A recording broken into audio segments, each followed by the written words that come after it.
뉴스에서는 지방에 아파트 분양하는 게 밑져도 내놓는다, 이 원가보다 싸게 판다라고 이야기하는데 저는 그 말을 믿지 않습니다.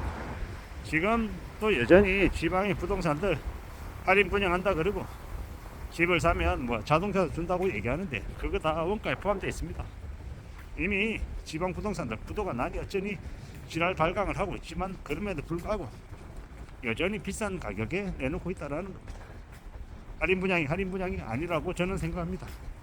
실제로 가격이 정상화되려면 이 건설사들이 이제 빚을 갚지 못해서 금융권에서 PF 대출 회수 목적으로 뭡니까 할인 분양을 대대적으로 들어가야, 그래야 그때가 되어야 진짜 제대로 된 찐 할인 분양일 것 같습니다. 지금은 여전히 턱없이 높다. 그래서 사람들이 할인이라고 하지만 그래도 주변 시세하고 비교해보면 턱없이 비싼 상태이기 때문에 산다 안 산다? 안 산다. 그게 현실입니다. 자동차를 주면 뭐하고 골드바를 주면 뭐하냐라는 겁니다.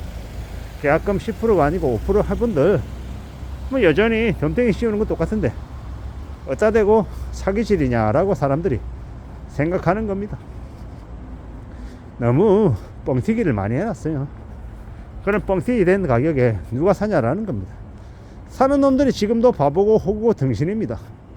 호구 하나 잡아와라, 내가 커미션 줄게, 이 지랄 하고 있는 거예요. 이게 말이 안 되는 거죠. 아마 모르긴 몰라도 지금은 집을 살 시기가 아닙니다. 집을 사려면 언제쯤이 좋을까요? 아마 미국이 기준금리를 대대적으로 낮춰서 뭐 다시 0%대 1%대로 내리면 그때가 집을 살 시기가 아닌가라고 생각하는 게 하나.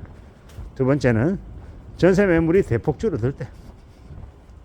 전세 매물이 대폭 줄어든다는 얘기가 뭡니까?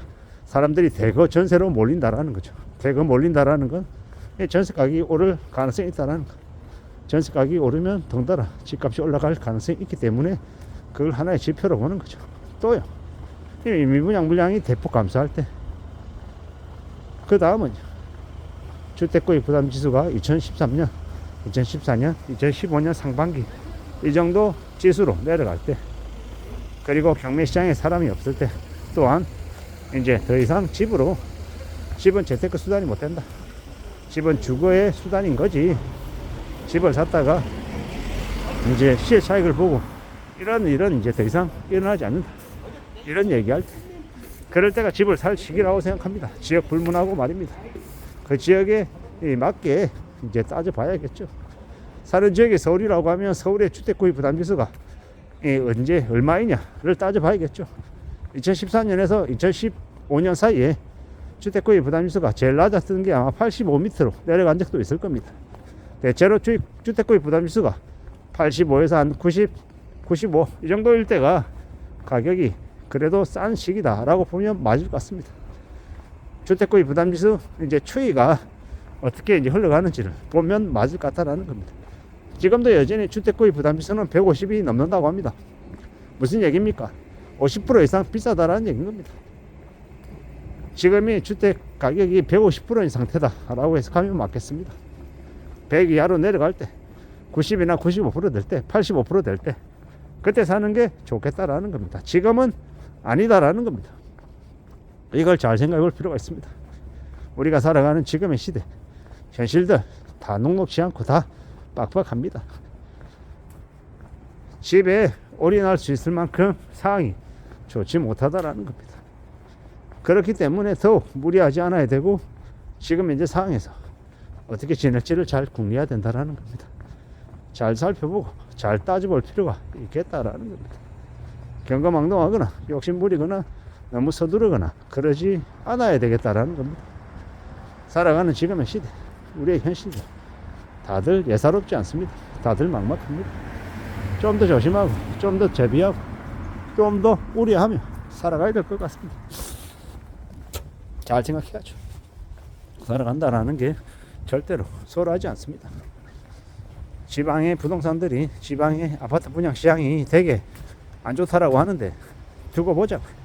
좀 더 기다려 보자고. 금방은 아닐 겁니다. 저는 제가 이제 집을 사야 되는 시기다라고 생각하는 시점은 최소 4년에서 5년 이옵니다. 3년도 아니고요. 그러면 2025, 6, 7, 8, 2028년 하반기나 2029년 요점 봅니다. 5, 6, 7, 8, 9, 8년 아니면 28년 아니면 29년쯤이 그나마 집을 살 시기가 아닌가라고 추정하고 있는데, 이건 철저히 저의 개인적인 생각입니다. 좀 더 뒤로 미뤄질 수도 있습니다. 빨라질 것 같지는 않습니다. 아무쪼록 조금 전에 말씀드렸던 여러 가지 지표들을 고려하는 게 좋을 것 같다라는 겁니다. 이 분양 현황, 이 전세 가격 현황, 그리고 미국의 기준금리 인하 현황, 주택구입 부담 지수, 경매시장 분위기, 사람들의 인식, 이런 것들을 잘 헤아려 보고, 그러고 난 이후에 살지 말지 결정하는 게 좋을 것 같다라는, 살아가는 게 절대로 소홀하지 않다라는 거, 쉽지 않다라는 거, 그것 또한 잘 염두에 둘 필요가 있겠습니다. 참 우려스럽고 예사롭지 않고 쉽지 않은 거죠.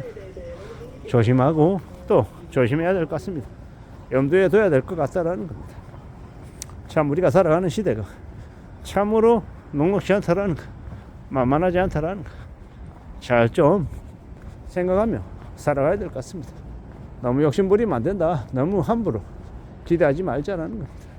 좀 따져보고 좀 더 주변 분위기도 살펴보고 천천히 결정하자, 서두르지 말자 라는 겁니다.